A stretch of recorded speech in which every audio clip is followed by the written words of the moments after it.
Hello, everybody. I figured I would start today off doing something a little bit different than I normally do.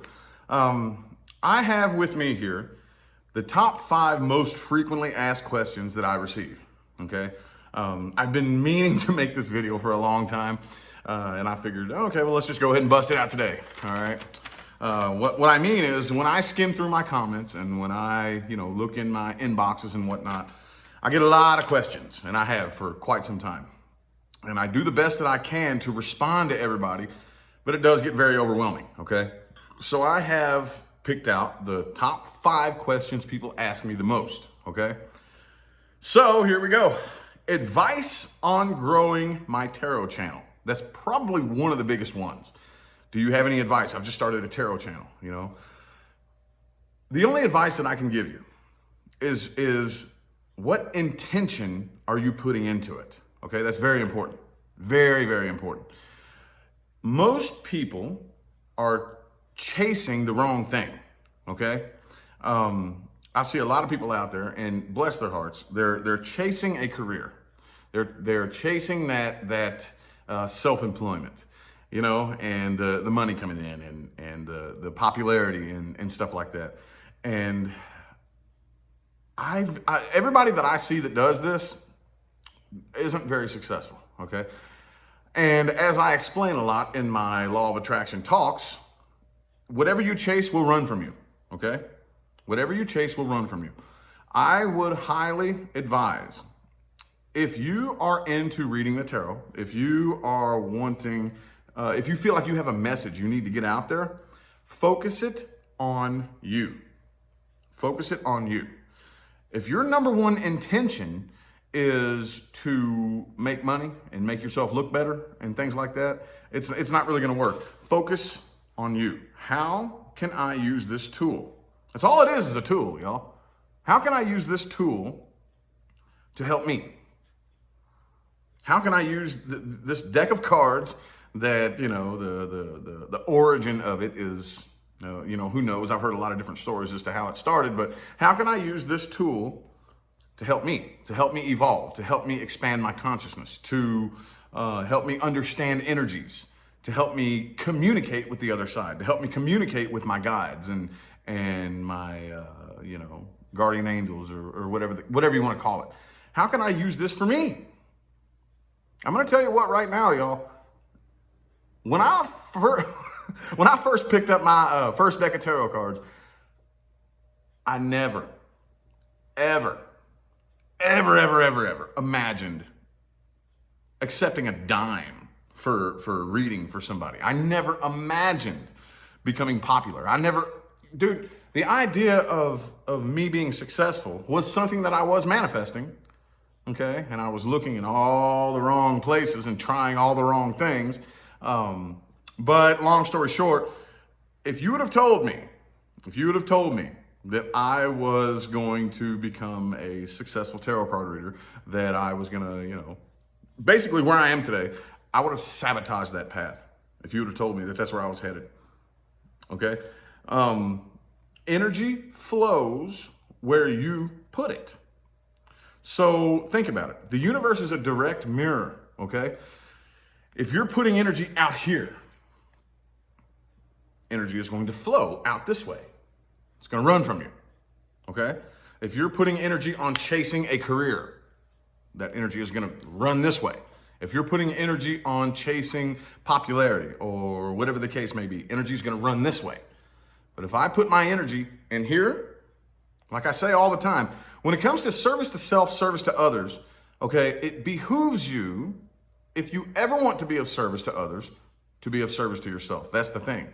The difference between service to self, service to others, is the service to self people are of service to only themselves. That's the difference, okay? They are of service to only themselves, okay? People who are successfully of service to others, they have a line that they draw in the sand. It's called self-discipline. Yes, I most certainly put my psychological, emotional, and spiritual well-being as my number one priority, okay? If I'm not in tip-top shape, what service am I to you? Like, what can I do for you? How can I help you if I'm in a bad position? How can I help you? I can't. The only thing that I could really do if I'm stuck in the muck, which most people are, this is a trap that's really easy to fall into. If I'm stuck in the muck and I'm sad and I'm depressed and woe's me, but the only thing I can really do is connect with other people who are in the same place, and we can make each other feel comfortable laying in a pool of shit. That's all we can really do. Oh, we're laying in the doo-doo pool. Oh, well, here's some company. Come here. At least you're not alone. At least we're in the doo-doo pool together. No, man. No. That's not the right way to go about it. Okay? You have to figure out how to focus your energy on yourself, how to climb out of the doo-doo pool yourself. And once you do that, people will notice that. And people will say, man, I want to do that. How did you do it? I would love to explain that to you. Come here, come with me. Okay? Don't pursue people that you think need to be helped. Allow the people who, with eyes to see and ears to hear, who want the help, who want to put forth the work and the effort to come to you. And with the tarot, it's no different. Okay? No different. It is one of the many tools of divination that is, I can't say it's intended for one thing or another, but it's very helpful if you want to use it correctly, okay? Don't go around spying on people. Don't go around trying to dig up information that's going to not help anything. Don't do that. Don't put that kind of intention into it, okay? What we're doing here is we're evolving. We're expanding our consciousness, okay? If you have a tarot card reading YouTube channel, focus on you. I'm going to take my experiences and my life story and the things that I'm going through, and I'm going to focus it in a way that makes it analogous to something else, and it would blow your mind how they connect, okay? It would blow your mind. Focus on you, okay? That's all I can really say. Also, too, there is a bit of marketing that comes into it when you actually are focusing on growing your channel. If you notice, most of the popular tarot card readers, there's an algorithm on the internet, okay? There's an algorithm. And it's very important. Download the YT Studio app, okay? That's pretty much all the behind the scenes stuff from YouTube is on there anyway. And you add tag words. Like, for example, here, after I'm done shooting this video, I'm about to record Virgo, the Virgo's reading for November. Okay, so after I'm done with that, I will end up going down to the add tags section and type in Virgo, Tarot, November, 2020, love, tag words, okay? And the title of your video. The title of your video is very important, okay? While you're doing a reading, be paying attention to what you're saying and what is coming through, and come up with a key phrase that kind of outlines the reading. Don't be dishonest about it. Don't do that. Actually put a key phrase that really describes the reading, okay? You gotta be thinking, you gotta be sharp while you're doing this, okay? And when you're done with it, then put that in your title. Virgo, they want to come back to you, or something like that. I mean, don't make it cheesy. That was just an example I thought off the top of my head. But yeah, because basically the people who are viewing these videos, you have to understand. I know me, when I was watching tarot card reading videos, I would pick up my phone, open up YouTube, and type in Aquarius tarot reading, November. And thousands of videos would come up. And I would skim through, and I would look for the ones that looked like or sounded like, it resonated with the situation. Don't just put up Aquarius, November 2020 reading. That's not, if you want to grow your channel, advice on growing it, you're pulling in new subscribers. There's new people, billions of people on this planet who are dealing with new situations all the time. And if I'm reading for Scorpio and it says, I don't know, they want to come back, but you're done. and you're a Scorpio who's dealing with somebody who's trying to reconcile with you, but you really don't want to, and you say, dude, that sounds a lot like something I'm going through right now. I'm going to click on that. Okay? Now, the individual sign readings for each month are what draw the new subscribers in. Okay? So, like, for example, right now I'm working on November. Okay? November 2020, Aries. And then a separate video for Taurus. And each separate sign reading, that's what draws in the new subscribers and builds the audience. Now, yes, once you reach a certain size, your channel gets, is really gaining momentum, then that is when you can focus on the videos that are going to get more views, like all signs, all signs videos are the biggest money makers, okay? After you're monetized, after they monetize you, and you're wanting to get your YouTube check looking good, which we do. Any tarot card reader that says they don't is lying to you. Those tarot card readers that do the all signs videos, those are to get their paycheck looking good. I promise you that, okay? I probably pissed a couple of YouTubers off right now, but yeah, it just is what it is, y'all. Come on, man. Don't put on no fake front. Those all signs videos, they get 30, 40, 50, 60, 100,000 views, they make money, okay? We're not gonna talk about how much, but don't focus on the money. Focus on growing your audience, okay? Focus on pulling new people in. And that is where your milk and bread is gonna come from, okay? Once you get your audience in, then focus on, okay, I got 50,000 subscribers now. Okay, cool. Now I'm gonna start putting out videos that every last person subscribed to me can watch and listen to. All signs. Daily reading or whatever, just at that point, then you can start focusing on the money, but don't chase money. Your number one priority is you and your evolution and your spiritual journey. Then, again, this is for people with a YouTube channel, that subscriber number, that's the only number you need to be looking at, okay? The videos for each individual month, okay, are the ones that pull the new people in. That's what makes it grow. Okay, that's what makes it grow. The all signs videos don't pull new subscribers in very often. Not really, okay? So don't focus on that. Focus on building your audience. Without an audience, you can't make a living. Without an audience, you can't, you gotta bring the people in first, okay? And remember to add tag words and remember your video title, okay? That subscriber number, when it comes to growing your actual channel, okay? The subscriber number is the only one you need to be paid attention to. Don't look at your revenue. Don't look at your views. Look at that subscriber number first, okay? So I hope that helps some people. I hope so, okay? Number 2, this is probably my favorite one of all. How to handle haters and trolls. People ask me, how do you handle haters and trolls and whatnot? And the answer is very simple. I don't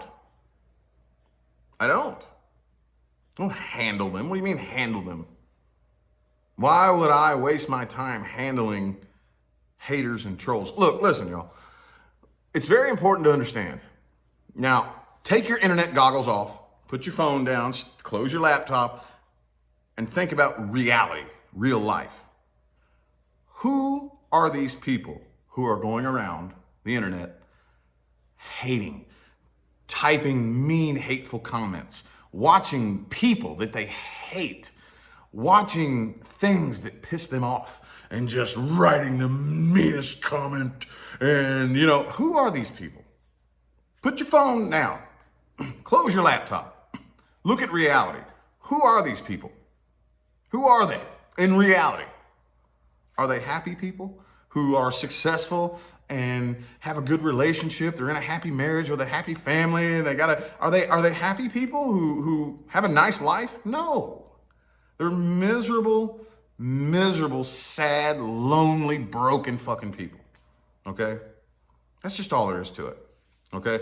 And you also have those of you who are seeking popularity. There are people who are dedicated haters. Oh yeah, it's one thing to just be an asshole and go around to random videos talking shit. But yes, there are people, sadly enough, who are broken. They're so broken, okay? They're dedicated to hating you. Dedicated to it. No matter what you say. No matter what you do, you can block them. They'll create a new account and keep coming back and attacking you and attacking you and attacking you. And they will spend hours of their life watching you, trying so desperately to find something wrong with you.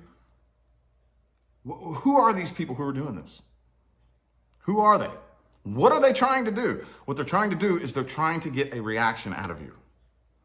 Okay? They're sad, broken, lonely people, and their life fucking sucks. Okay? They need some validation. They need somebody to, if I can get this popular fucking person to react to me, oh, that makes me feel good. Somebody notices me. They need to be noticed. Okay? They're very, you should pray for them, dude. You should pray for them. Okay? So to answer the question, how do I deal with haters? I don't deal with them at all. I let them deal with themselves. Because at the end of the day, it has nothing to do with me. I don't care if I have a hater who watches everything I put up on the internet and spreads rumors about me and I don't care. That has nothing to do with me. It has nothing to do with me. It has everything to do with them. And why would I deal with that? I don't deal with it. I ignore it. If I see it, block. Okay, on to the next. I don't deal with it. I don't deal with them. I ignore them.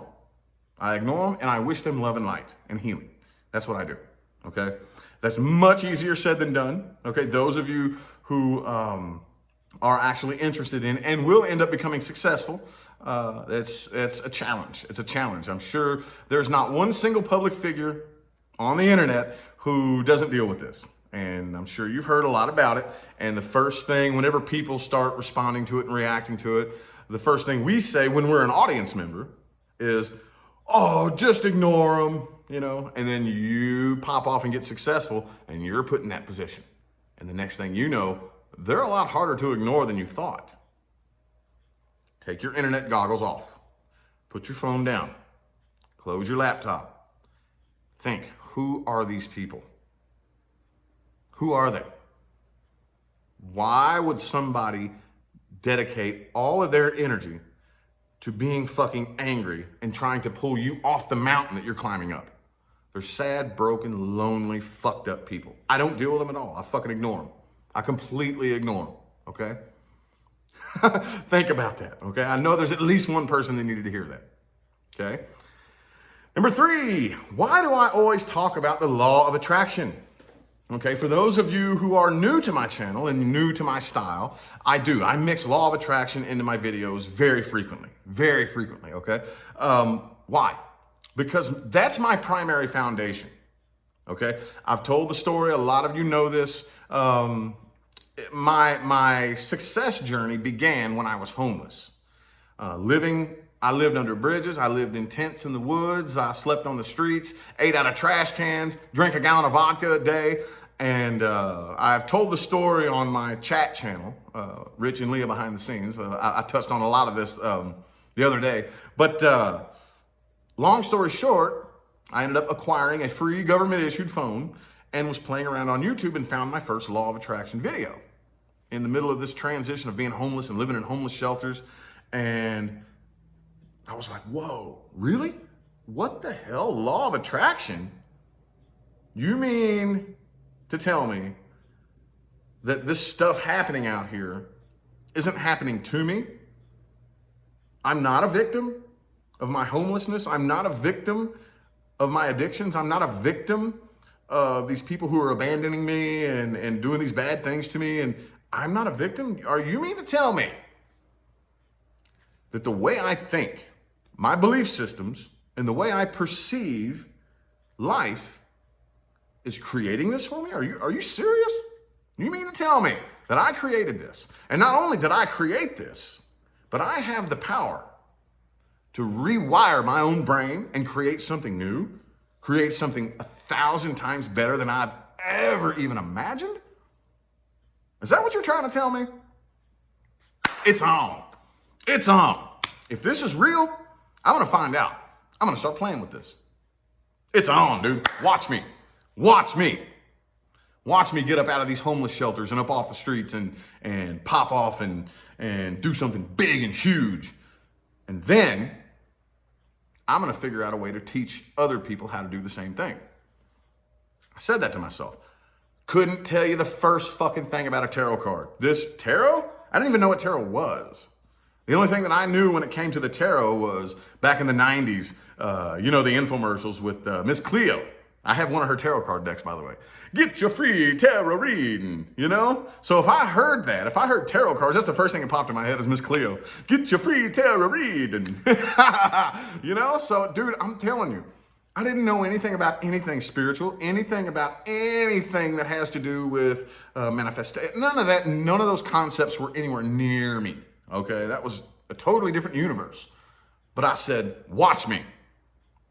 Long story short, I got on the path, and this is the door that the universe opened up for me, okay? Because it suited me. The universe has something very specific for you as an individual. You,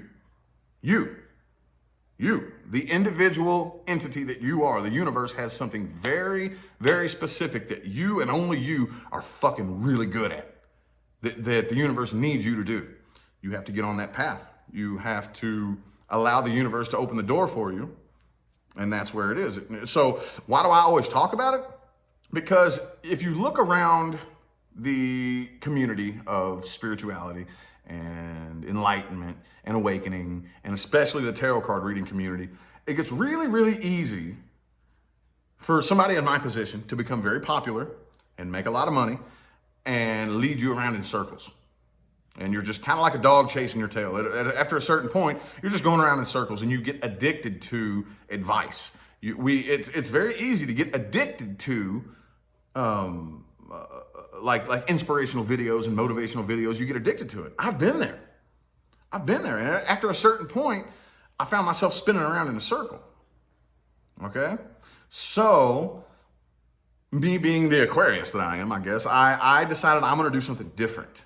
Okay? I'm going to stand out. I'm going to do something different. While there's lots of, and I'm not here to bash anybody. Okay? I'm not here to make myself look like I'm the best. I'm not. Okay? I'm not in competition with anybody. But I am going to be one of those people. Okay, I'm not claiming to be the only one who, when you come to me, you're going to end up with a tool bag, tools that if you choose to raise the hood of the car, get the tools, start turning wrenches, taking out all the old parts, all your old belief systems, all your old ideas and your old philosophies and all the things you thought you knew. They're all broken, okay? The car's not going nowhere. If you choose to raise the hood and you got to do the work yourself, you absolutely can break yourself free of the addiction to motivation and following people who inspire you. You can break free of that and you can spread your own wings and you can fly, okay? You all know that I'm a very big fan of Everyday Masters. If you don't know who Everyday Masters is, you should definitely check out his channel. He was a huge inspiration to me. And the very first video that I ever saw of his, he starts the video off with a quote, okay? The quote is, "Come to the edge," he said. "We can't, we're afraid," they said. "Come to the edge," he said. "We can't, we'll fall," they said. "Come to the edge," he said. And so they came, and he pushed them, and they flew. That right there. I saw that video of his, and I'm like, this fucking dude kicks ass. I love this dude, Of course, it's not his quote, but anyway, definitely go check out Everyday Masters. I'm kind of steering off the point a little bit. He's a reconnected healing practitioner who does, the frequencies, reconnection, and all that good stuff. And every time I hear him, he's kind of like that father figure type of. I always get some wisdom from him every time I listen to him. Anyway, so that's kind of the approach that I'm taking.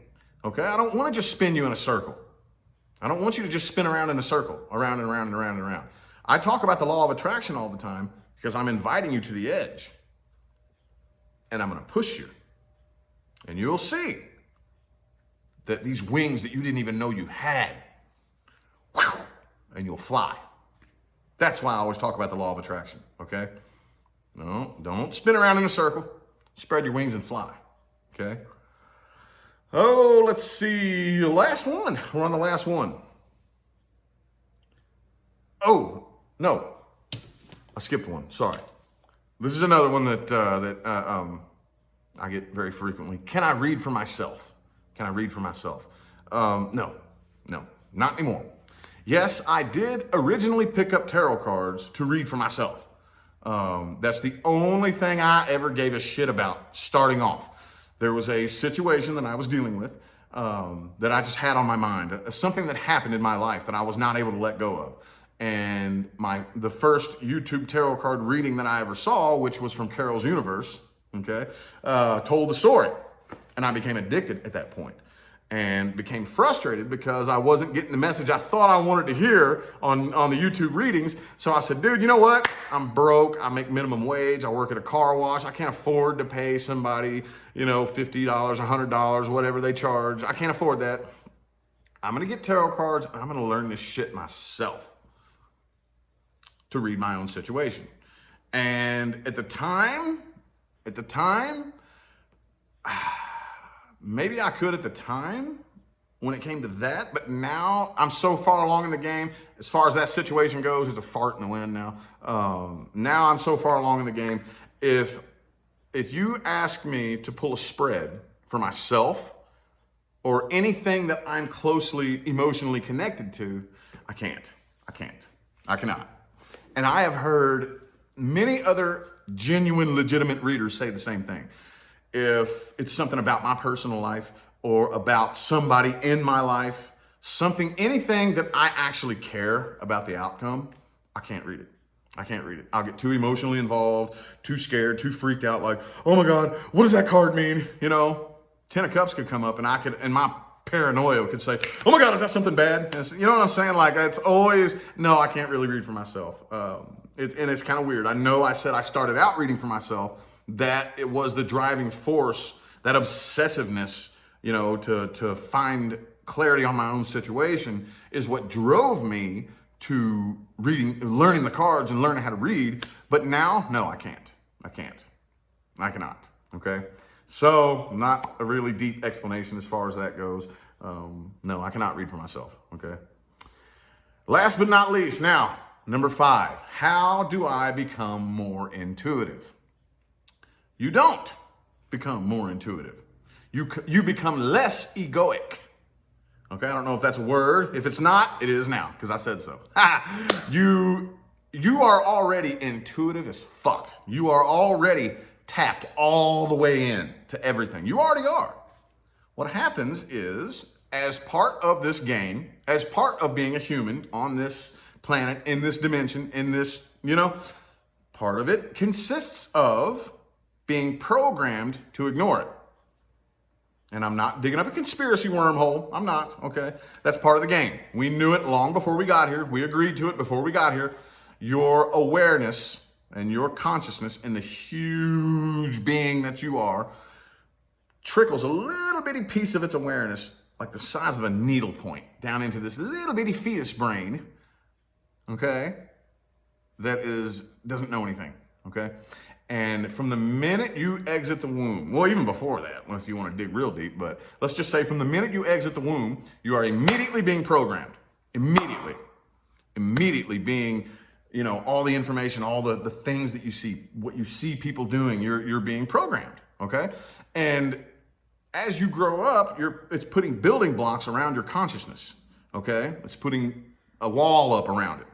And at some point, it depends. You take the wheel and you say, okay, now I got control of my mind. I'm going to take the wheel, and all that programming from whatever point, I don't care.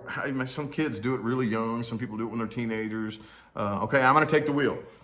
And this programming, all the things that I've been exposed to, everything that I've seen growing up from my teachers and my friends and my family and my friends' family and TV and movies and all this stuff, all that programming is running on autopilot and influencing me, Okay, so all these building blocks come up around your mind, and you have this big wall of belief systems, of ideas, of, all this stuff that blocks all that out, blocks it all out. So what you need to do is you need to break that wall down. You need to break down the wall of the ego belief systems that are blocking off your consciousness. And I can't say blocking it off, because they really don't. It just becomes a battle in your mind, okay? Because the other side, your intuition, is lighting on fire all the time. Here's what we do though. Here's one of our worst habits as humans. The ego wants to keep itself safe, okay? The ego is wanting to constantly protect itself and keep itself safe from harm, okay? So here's what we do. You get an intuitive nudge about any given situation, and it turns out to be right. No explanation. You're like, yeah, I'm the most intuitive person on the block. Hell yeah, look at me. You should listen to me more often. I'm so intuitive. Because you tuned into it for a second. Then your mind immediately, from that point, says, okay, how can I figure out how to reproduce that to protect me in the future? That's when your ego kicks in. The ego says, now, oh, cool, awesome, this little intuitive voice. And then you start trying to figure it out and plan it out logically.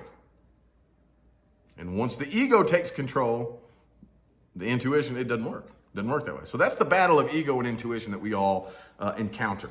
So again, you don't become more intuitive. The process goes like this. Your intuition tells you something. It has no words. It has no language. It has no, there's no way to explain how you know what this is that you know, but your intuition tells you something, okay? Immediately your ego responds to it, okay? And more often than not, the ego says, no, we can't do that. No, and starts fighting it. Well, you have to allow yourself to go through a period of dealing with it. The ego gets scared when it has no sense of foresight. The ego gets scared and afraid when it can't figure out, how to make things happen. The ego wants to be in control and wants to have a sense of foresight, wants to know what's coming at all times, wants to know how to protect itself from anything wrong, and the intuition is telling you things that come on. Dude, your intuition, what that's linked to, that energy, is from a spectrum that is so insanely massive. There's no way this little ego brain would ever be able to figure it out. So you have to tell the ego, shut the fuck up. I'm gonna listen to this little voice, and it's scary. It's not fun. Oh man, the ego is telling you your intuition is telling you to do these things, and no, don't do this, go talk to that person, do this right here. And you're like, oh my God, what if this happens? Oh, what if that happens? No, I need to do this. Oh, no, I can't do that. The ego is fighting it, but you just, that fear response, you have to think greater than that fear response. And after a while, here's where the ego comes in to where it's able to work in your benefit, okay? One thing the ego likes is evidence,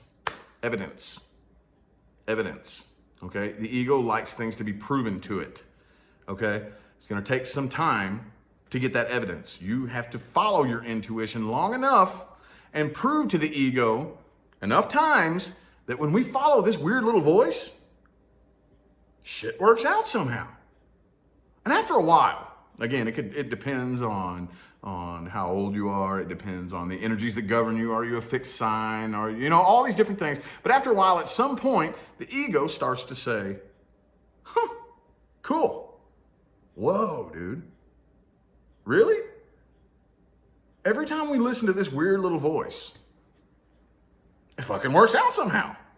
And I've seen the evidence enough times to know I can't figure it out, but somehow this weird little fucking voice knows what it's talking about. I don't know how, but I have enough evidence in my life. I have enough evidence. I can look around and I can see enough evidence now to know that I don't need to take control all the time. I can chill, I can relax and listen to that little voice. And that's when the fear response, the ego, starts to get quieter, starts to shut up, starts to take a seat, take a step back, okay? And again, you're not becoming more intuitive. It's just that fear response, which is very loud, very, very loud, starts to shut the fuck up.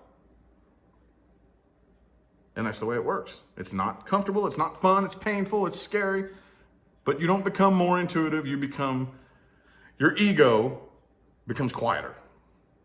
And you have to prove to the ego that intuition knows what it's talking about. Okay?